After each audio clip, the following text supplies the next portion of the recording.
How did you build a relationship with your kids? When my kids were younger, I used to think that I was actually building relationships with my kids by having family day. So every Sunday, we'd be going out and we'd have the whole family together, and I would convince myself, yeah, I'm building great relationships, I'm building a great family because, we have family day. And I did this all the time.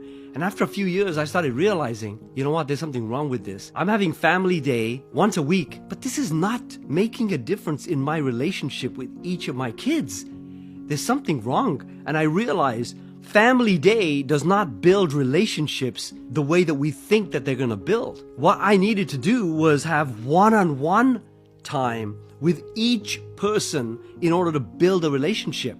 So what I did was, my first son, I says, okay, Sunday, we're going to get together, we're going to chat for an hour. Give me the time that's good for you. And then he'd give me the time. Then I would sit down. For that 1 hour, it's just me and him. It was like a coaching session. But I realized something. If I'm always just talking and I'm lecturing and I'm teaching and I want him to know everything that I've learned in my whole life, that's not going to work. That's not going to build a relationship. What I realized that I had to do was I needed to join his world. I needed to keep my mouth shut and ask him questions. Ask him, what does he think? What does he believe? How does he feel? Ask him questions where he starts to open up.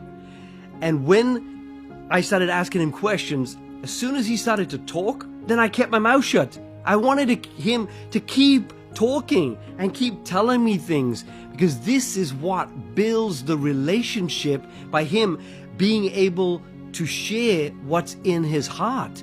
I've met so many parents who have said, my son or my daughter is going through a real tough time, and I didn't know this.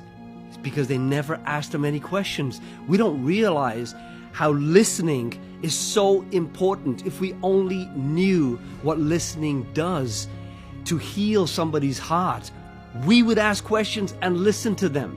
Because think about this.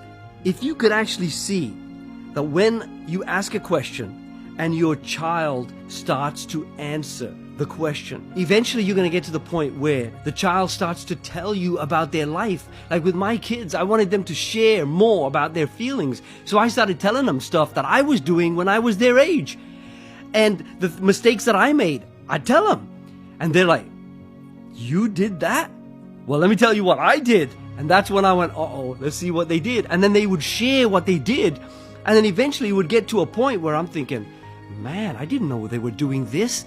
But it was building the relationship, asking questions, then closing your mouth, allowing them to talk will eventually protect them.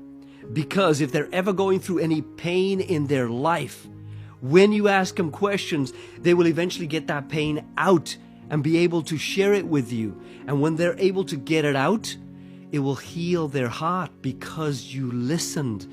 This is how I was able to build good, strong relationships with my kids.